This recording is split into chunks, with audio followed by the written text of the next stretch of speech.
following particulars relate to a limited company which has gone into voluntary liquidation where you are required to prepare a liquidator final statement, final account, allowing for his remuneration. ठीक है, remuneration कितनी है 3% on amount realized and 2% on the amount paid to unsecured creditors. Okay, so share capital given है हमारे पास preference है, preference share. अच्छा, equity share के दो types हैं, 20,000 equity share और रुपीज़ 10 each fully paid हैं ये, और दूसरे हैं 4,000 equity share हैं, वो भी 10 रुपीज़ के हैं लेकिन 80% पेड है. ठीक है, इसका मतलब 10 में से 80 हो गया 8 रुपीज़, है ना. 8 रुपीज़ पेड हैं तो बकाया कितने, पीछे कितने रह गए अनपेड, कितने unpaid calls, unpaid call is 2. ठीक है, क्योंकि ये हमने देखो लास्ट लाइन जो है ये लिखी हुई है इसने, a call of rupees of 2 पर share on the partly paid equity share was duly paid accept in case of one share holder owing 400 equity shares, 400 shares. ठीक है, सो टोटल कितना है, 4,000 इक्विटी शेयर है, 4,000 में से 400 ने पे नहीं किया है, तो पीछे कितने रह गए 3600 ने पे किया है, कितनी कॉल ₹2 के हिसाब से. ठीक है, तो ये भी हमने इसकी ट्रीटमेंट भी करनी है. नेक्स्ट इज एसेट रियलाइज्ड, कितना excluding amount realised by sale of securities held by unsecured held by secured creditors. ठीक है, वो अलग से, तो सिर्फ हमने कौन सी लेनी है, सिर्फ एसेट रियलाइज्ड, ना कि सिक्योरिटीज. तो secured creditors, security realised is 54. ठीक है, तो टोटल अनसिक्योर्ड क्रेडिटर कितने हैं, सिक्योर्ड क्रेडिटर है 46, जिसमें कि सिक्योरिटी की वैल्यू कितनी है, ये तो ये कहाँ लिखोगे आप, ये लिखोगे एसेट रियलाइज्ड में. ठीक है, अनसिक्योर्ड क्रेडिटर ये अमाउंट है, प्रेफरेंशियल क्रेडिटर 8,000 है, debenture having floating charge on the asset is 1 lakh. ठीक है, ये भी एक तरह से क्या है, सिक्योरिटी है आपके. ठीक है, फ्लोटिंग चार्ज है ना इनका. So next is expenses of liquidation, liquidation cost of liquidation is this. ठीक है, सो आओ देखते हैं जरा इसको कैसे करना है. ठीक है, इसमें थोड़ा सा अलग है, ये कुछ ट्रीटमेंट करनी पड़ेगी आपको. सो this is liquidators final statement of account. Okay, great. Now सबसे पहले लिखो एसेट रियलाइज्ड, एसेट्स रियलाइज्ड, क्या कितने कितने रियलाइज्ड है, हाँ, एसेट रियलाइज्ड हमारे पास 308,000. ठीक है, ये सिक्योर्ड क्रेडिटर है तो सिक्योरिटी कितनी रियलाइज हुई है 54. ठीक है, तो इसको लिखो surplus from securities, surplus from securities. Following particulars relate to a limited company which has gone into voluntary liquidation where you are required to prepare securities. कितनी है हमारे पास, टोटल जो अमाउंट है हमारे पास ये रहा, सिक्योरिटीज की वैल्यू ये है और सिक्योर्ड क्रेडिट 46 है, तो डिफरेंस कितना आया 8,000 का. ठीक है, राइट इट हेयर. ठीक है, तो इसका सरप्लस लिखना हमने. Next is calls. ठीक है, कितनी कॉल्स मंगाई हमने अभी बात की थी 3600 इंटू 2. ठीक है, वो क्यों बताया मैंने आपको, 4,000 में से 400 माइनस करेंगे, सो 3600 इंटू 2. ठीक है, 7200 ये अमाउंट आ गया हमारे पास. ठीक है, अब पेमेंट करनी है हमें. सबसे पहली पेमेंट किसकी होगी, लिक्विडेशन एक्सपेंसेस, जो कि गिवन है हमारे पास कितने 3000. Next is liquidators remuneration, liquidators remuneration. ठीक है, वो कितनी है वो हमने कैलकुलेट करनी है. सबसे पहले इसने बोला 3% ऑन एसेट रियलाइज्ड. ठीक है, एंड सरप्लस फ्रॉम सिक्योरिटीज, ना एसेट रियलाइज्ड. ठीक है, हाँ 3% ऑन इन दोनों पे, इस पे और इस पे. ठीक है, तो एक साथ निकालेंगे तो सिक्योरिटीज पे भी इतनी है और एसेट पे भी इतनी, तो 8,816 हो गया, तो 3,16,000 रुपये निकालनी हमने 3%. सो आ जाएगी मैं 9480, वो आ जाएगी 9480 इक्वल टू दिस, राइट. दूसरा 2% ऑन, देख लेते हैं और किस पे है, 3% अमाउंट है, 2% on amount paid to unsecured creditors. ठीक है, so amount paid to unsecured creditor हमें देखना पड़ेगा पहले कितना है. तो पेमेंट कितनी करनी हमने अनसिक्योर्ड क्रेडिटर की 2,83,698. ठीक है, यहाँ पर ये 3,000 हो गया, 2% ऑन वो निकालना पड़ेगा अभी हमको. ठीक है, बाकी वाली पेमेंट लिख लेते पहले हम. प्रेफरेंशियल क्रेडिटर देखो कितने हमारे पास, प्रेफरेंशियल क्रेडिटर्स देखो कितने हैं, वो हैं जी हमारे पास 8,000, हाँ। सबसे पहले तो प्रेफरेंशियल कैरेक्टर पे पेमेंट करो कितनी, 8,000, 160, ठीक है। पहले हमने प्रेफरेंशियल कैरेक्टर पे पेमेंट कर दी 160, उसके बाद 2% फिर से पेमेंट करनी है, ठीक है, अनसिक्योर्ड कैरेक्टर के ऊपर, लेकिन वो अभी हमें पता नहीं है, वो निकालने हमने। तो प्रेफरेंशियल कैरेक्टर ये आगे, उसके बाद पेमेंट होगी डिबेंचर होल्डर्स की, ठीक है, इसकी पेमेंट होगी डिबेंचर होल्डर्स की, ठीक है। तो डिबेंचर होल्डर की वैल्यू कितनी, 1 लाख, ओके, ठीक है। इसको टोटल करके देखते हैं अभी हम। सो टोटल है हमारा 3,000 plus 9,480 plus 160 plus 8,000 plus 1 lakh, 1,20,000 आ गया, ठीक है। कितना आ गया ये, 1,20,000, 640, ठीक है। अनसिक्योर्ड क्रेडिटर की पेमेंट कितनी है, अनसिक्योर्ड की पेमेंट है हमारे पास 283,698, 283,698, ठीक है। और इनकी वैल्यू कितनी है, को भी थोड़ा टोटल कर देते हैं। ये है हमारे पास 3,23,200, 3,23,200, ओके। तो इसमें से 120 माइनस कर दो, 3,23,200, कितना आ जाता है हमारे पास, ये आता है हमारे पास 2 लाख 323200, ठीक है। अगर थोड़ी सी कैलकुलेशन, 00 माइनस 1,20,640, ठीक है। तो पीछे हमारे पास जो अमाउंट बचेगा वो बचेगा 2,02,560, ठीक है। सो ये अमाउंट ज़्यादा है और जो हमने पेमेंट करनी है वो कम है, ठीक है। तो फॉर्मूला क्या लगेगा इस केस में, फॉर्मूला क्या लगेगा, liquidity remuneration is equal to, अगर हम इसको थोड़ा निकाल के देखें तो liquidator remuneration is equal to amount available for unsecured creditors into rate divided by 100 plus rate. तो अमाउंट अवेलेबल कितना है, 2,02,560 into rate is 2%, yes, divided by 102, which is equal to, करके देख लेते हैं,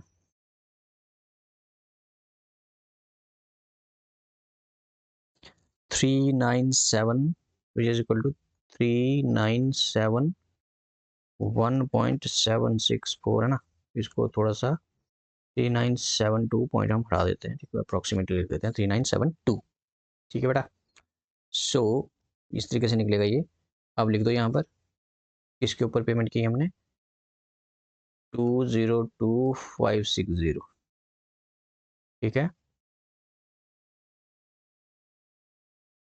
थोड़ा सा यहाँ पर खुला खुला लिखते हैं, ऐसे लिखो 202,560 into 2 divided by 102 which is equal to 3972, ठीक है। 3972 उसका टोटल बाहर लिख दो 13,612, ठीक है। उसके बाद अनसिक्योर्ड क्रेडिटर्स, कितना अमाउंट आ जाएगा वहाँ पर, जो माइनस करके आएगा ना, कितना अच्छा हमारे पास 2,02,560 माइनस 3972, ठीक है। बैलेंस करके भी आएगा, कर लोगे तो उसको तब भी आ जाएगा 198,588, ठीक है। इसकी जो ये बैलेंसिंग फिगर है एक तरह से आपकी। अब ठीक है, सो ये हो गया हमारा कौन सा, problem number 3 I think, yes. So this is how we calculate liquidator remuneration and liquidator final statement of account, right? And एक और क्वेश्चन, ठीक है, from the data relating to a company, ठीक है, you are asked to prepare liquidator statement of account, cash with the liquidator, ठीक है, after all assets are realized and secured creditors and debenture holders are paid is this, ठीक है। तो securities को बेचने के बाद, एसेट रियलाइज करने के बाद जो अमाउंट बचा वो कितना बचा, 6,73,800, okay. Preferential creditor 30,000, unsecured creditor 215, then preference share fully paid है ये, ठीक है। अच्छा, इक्विटी शेयर हैं जो हैं कितने के, वो 100 के, लेकिन पेड अप वैल्यू कितनी है, 75। इस केस में भी 100 के हैं और 60 पेड अप है, ठीक है। तो दो टाइप के इक्विटी शेयर, एक तो 2,000 वाले हैं और दूसरा 6,000 वाले हैं।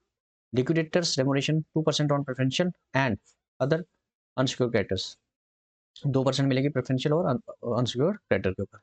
Preference dividend were in arrears for 2 years. ठीक है, तो ये क्वेश्चन इसको देखते हैं हमें कैसे करना है।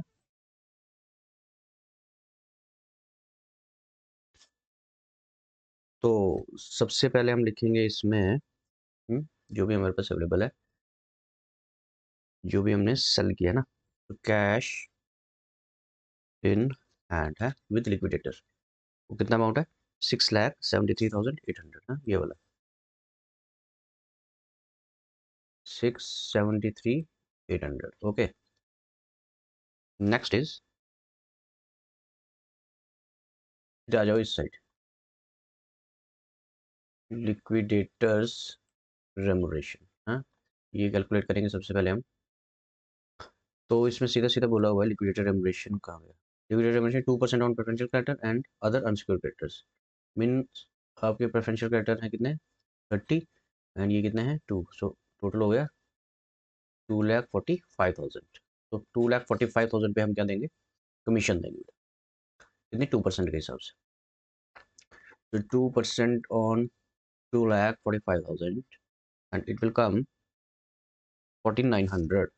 तो इसको यहाँ लिख देते हैं, ठीक है। उसके बाद पेमेंट किसकी होती है, प्रेफरेंशियल क्रेडिटर्स की है। तो वो कितनी है 30,000 की, क्वेश्चन में गिवन है ये आपके प्रेफरेंशियल क्रेडिटर है 30,000। सो 30,000 here, then we have unsecured creditor 2,50,000, 15,000, unsecured creditors 2,15,000, 2,15,000, right. Next is, क्योंकि अमाउंट कितना हमारे पास 673,800, तो अभी हम पे कर सकते हैं। तो प्रेफरेंशियल क्रेडिटर को पे करेंगे हमें, प्रेफरेंस शेयर होल्डर्स को, प्रेफरेंस शेयर होल्डर्स को, प्रेफरेंशियल नहीं, प्रेफरेंस शेयर होल्डर्स को। तो पहले तो इनके शेयर्स वापस करने हमने, है ना। कैपिटल कितनी इनकी प्रेफरेंस शेयर होल्डर की, ये है हमारी 4,000 इंटू 6, 4 लाख है, 4 लाख। ये ना हमारा 4,600 शेयर ऑफ 6, तो कितना आ गया ये 4 लाख, ठीक है। सो 4 लाख, इसको इनर कॉलम में लिखेंगे। देन इसके ऊपर डिविडेंड भी पे करना हमने, क्योंकि क्वेश्चन में लिखा होगा डिविडेंड है। Preference dividend bar in year for 2 years, तो पे कर दो, सिंपल सी बात है। तो 2 ईयर्स का डिविडेंड हमने पे करना है at the rate of 6% per annum, ठीक है। सो 4 लाख के ऊपर ही पे होगा वो भी। तो 4 lakh into 6% for 2 years, it will come 48,000 and ये टोटल हो जाएगा 4,48,000। ग्रेट। उसके बाद पेमेंट होगी हमारी इक्विटी शेयर होल्डर की, लेकिन इक्विटी शेयर होल्डर की कितनी पेमेंट होगी, next is equity share holders, equity share holders, ठीक है। इसको हमने, क्योंकि हमारे पास दो क्लास ऑफ शेयर है, 2,000 इक्विटी शेयर जिनकी पेमेंट इतनी हुई है, पेड अप वैल्यू कितनी है 75, और दूसरे कौन से 6,000 इक्विटी शेयर जिनकी पेड अप वैल्यू है 60 पर शेयर, ठीक है। इसको कैसे डील करना है, तो सबसे पहले हमें क्या करना पड़ेगा, कैलकुलेट करना पड़ेगा, calculation of amount returnable to equity share holder, receivable from equity share holder. क्योंकि दो क्लास ऑफ शेयर है हमारे पास, एक तो 2,000 है जिनपे की पेड अप वैल्यू कितनी है 75, ठीक है। पेड अप वैल्यू 75 है, लेकिन इनकी जो वैल्यू है वो कितनी है 100 है, ठीक है। शेयर की वैल्यू 100 है। और दूसरे कौन से हमारे 2,000 6,000, 6,000, तो 6,000 शेयर है जिनकी की फेस वैल्यू 100 है, लेकिन पेड अप कितनी है 60, ठीक है। यहाँ 75 है और वहाँ पर 60 है, ठीक है। तो हमने किस इक्विटी शेयर होल्डर से मंगवाना है पैसा, रिटर्न कर, किसको रिटर्न करना है और किससे रिसीव करना है, ठीक है। ये हमने कैलकुलेट करना है। ये हम पहले निकालेंगे लॉस, क्या निकालेंगे लॉस, ठीक है। अब लॉस कैसे निकालना है थोड़ा सा देख लेते हैं इसको, वो थोड़ा मिटा देते हैं हम।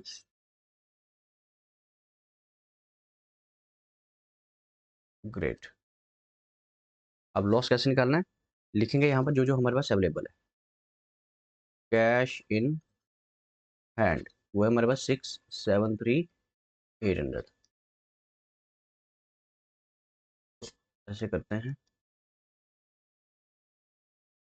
यहाँ एक लाइन डाल देते हैं, यहाँ लिखते हैं 6,73,800, ठीक है। उसके बाद हमारे हमने क्या क्या लेस करना है, जो जो पेमेंट की है हमें, तभी तो हमें पता चलेगा कि कितना कैश अवेलेबल है हमारे पास, ठीक है। हमने ये देखना है अभी, जब हम इक्विटी शेयर होल्डर को पेमेंट करने वाले हैं या इनसे रिसीव करने वाले, तो अभी देखना हमने हमारे पास अमाउंट कितना है, ठीक है। तो इन सब को प्लस करेंगे, ठीक है, और किसमें से, इसमें से माइनस करेंगे, ठीक है।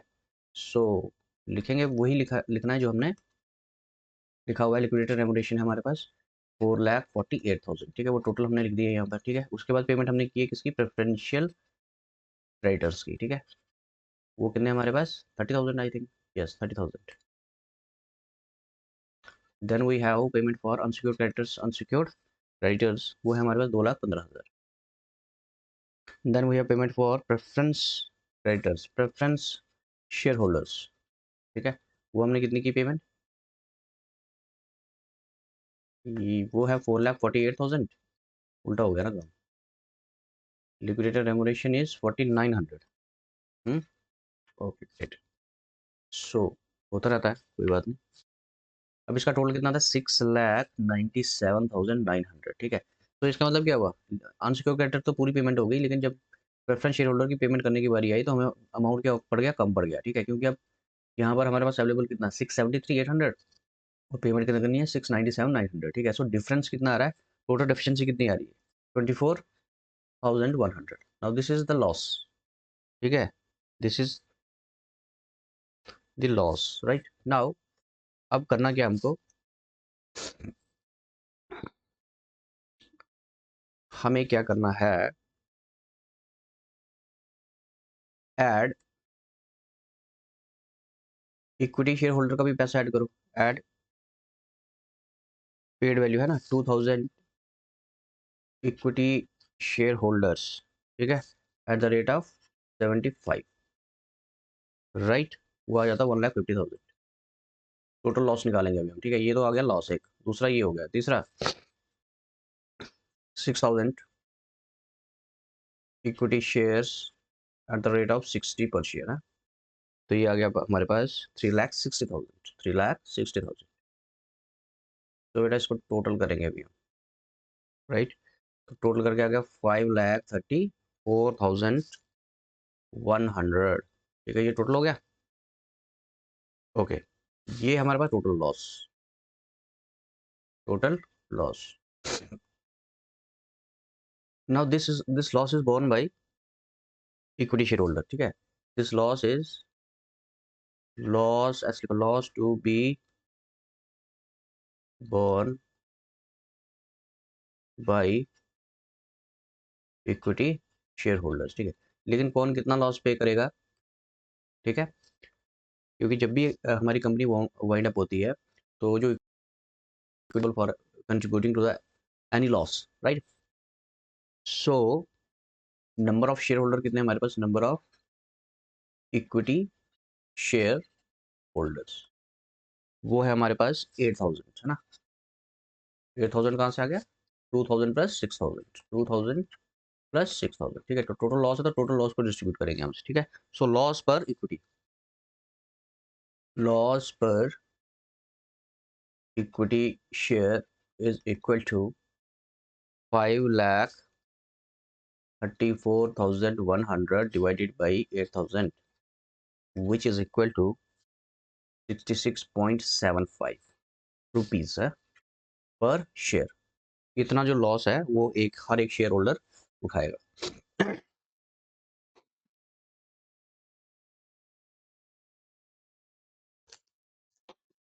ये बेटा, अब क्योंकि हमारे पास कितने टाइप के शेयर है, दो टाइप के शेयर है, एक तो है हमारे पास 2,000 और दूसरे हैं 6,000, ठीक है। सो कितना कितना लॉस बॉर्न करेंगे ये, पहले लिख दो पेड अप अमाउंट कितना कितना सबका, पेड अप अमाउंट 2,000 वाले शेयर का है 75 और 6,000 वाले शेयर का कितना है 60। सो लेस लॉस माइनस कर दो यहाँ से, लेस लॉस, कितना कितना लॉस है, दिस इज 76, ओके। 66.76 और 66.76, ठीक है। तो माइनस कर दो, तो देखो यहाँ पर आ रहा है 8.24 और यहाँ पर आ रहा है 6.76, ठीक है। अब ये वाला अमाउंट बड़ा और ये वाला छोटा है ना, तो यहाँ पर पॉजिटिव आएगा और यहाँ पर क्या आएगा, नेगेटिव अमाउंट आएगा। इसका क्या मतलब होगा, जिसका पॉजिटिव अमाउंट है तो उसका सरप्लस है हमारे पास, ठीक है, उसको रिटर्न करना पड़ेगा। और जिसका नेगेटिव आ रहा है उसने कम पे किया है, 60 था ना, तो लॉस कितना होगा, 66, इसका मतलब 6 और पे करना है उसको, ठीक है। पेमेंट करनी है इसने, ठीक है, रिसीव करना है इसने, receivable from this share holders, ठीक है। सो इस तरीके से हमने ये करना है। तो इनको रिटर्न करेंगे इतना, इनको रिटर्न इनसे वापस लेंगे कितना, 6.76, ठीक है। अब चलते हैं क्वेश्चन के ऊपर।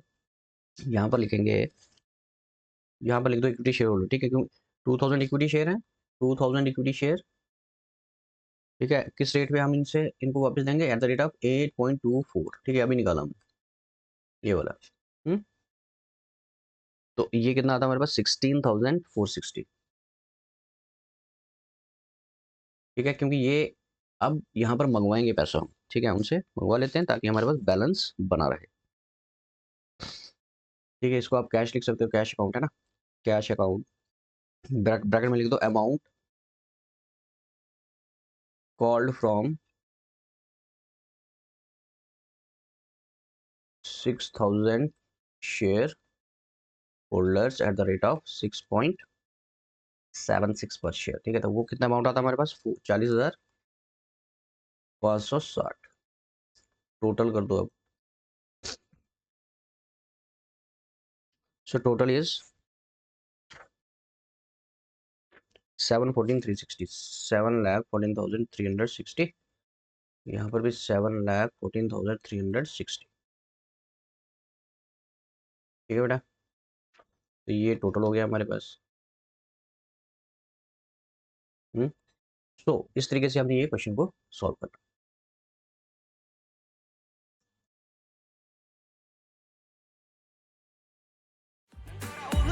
La señorita